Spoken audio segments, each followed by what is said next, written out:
আজকের এই পিঠাটা সম্পূর্ণ আমার নিজের স্টাইলে তৈরি করা আর খেতে কিন্তু অনেক মজার।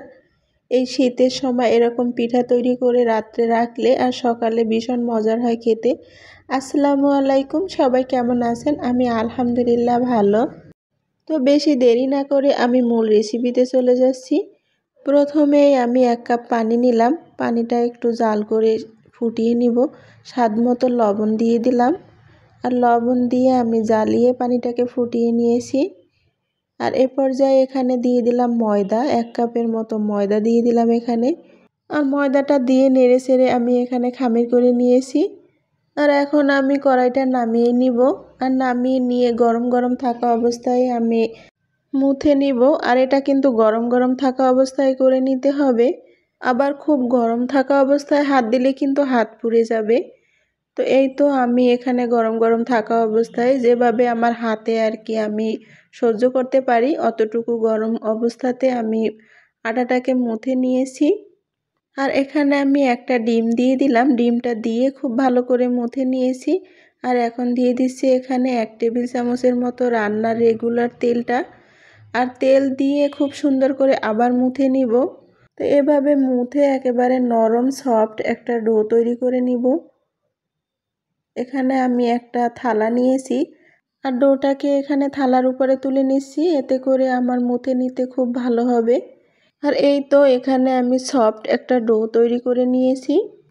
তো এটা থেকে আমি ছোট ছোট করে লেচি কেটে নিয়েছি। এখন আমি পিঠার ডিজাইনগুলো করব, আর তার জন্য এখানে একটা চিরুনি নিয়েছি।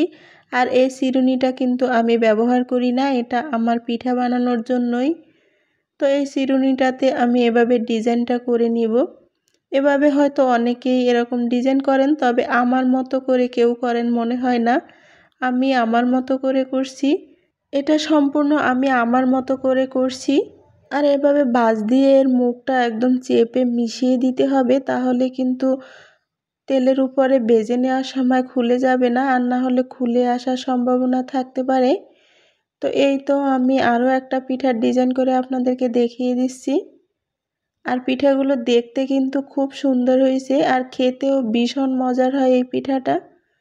তো আমি এখানে প্রায় সবগুলোই করে নিয়েছি, আর আমি আপনাদের আরও একটা পিঠা তৈরি করে দেখাচ্ছি।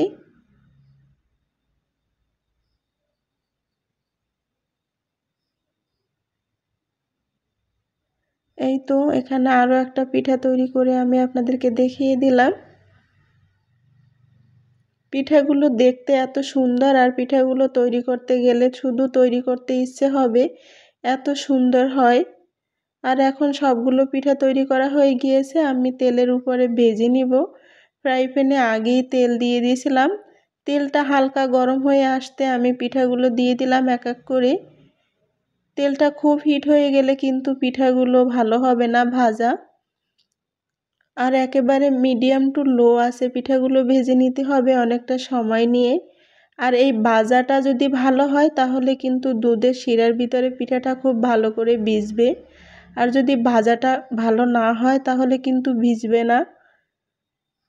তো সে ভাজার ক্ষেত্রেই কিন্তু এটা সুন্দর করে ভেজে নিতে হবে, খুব বেশি সময় করে। এই তো পিঠাগুলো কিন্তু ভেজে নেওয়া হয়ে গিয়েছে, খুব সুন্দর একটা কালার আসছে, গোল্ডেন ব্রাউন কালার। আর এখানে দুধ নিয়েছি আমি 1.5 কেজি। স্বাদ মতো লবণ দিয়ে দিলাম, আর সুন্দর একটা ফ্লেভারের জন্য কিছুটা এলাচি আর 2 টুকরা দারচিনি দিয়ে দিছি। আর দিয়ে দিলাম চিনি পরিমাণ মতো। চিনির পরিমাণটা তো যে যার মতো চিনি যেরকম খায় সেরকম দিতে হবে। আর দুধের শিরাটা আমি জ্বালিয়ে কিন্তু একটু হালকা 10 মিনিটের মতো রেখে দিয়েছিলাম, এতে করে দুধের শিরাটা একটু ঠান্ডা হয়ে আসছে। এ পর্যায়ে পিঠাগুলো দিয়ে দিলাম, এতে করে পিঠাগুলোর ডিজাইনগুলো খুব সুন্দর থাকবে। আর গরম গরম অবস্থায় দিলে কি হয়, পিঠাটা একেবারে সিদ্ধ হয়ে ডিজাইনগুলো নষ্ট হয়ে যায়। আর আমি পিঠাগুলো রাত্রে বানিয়েছিলাম, আর সকালবেলা আমি উঠে এই যে পিঠাগুলো আপনাদেরকে দেখিয়ে দিলাম। পিঠাগুলো ভিজে এক একটা পিঠা কত বড় হয়ে গিয়েছে আর একেবারে নরম হয়ে গিয়েছে। আজ এই পর্যন্তই, ভালো থাকবেন সবাই, আল্লাহ হাফেজ।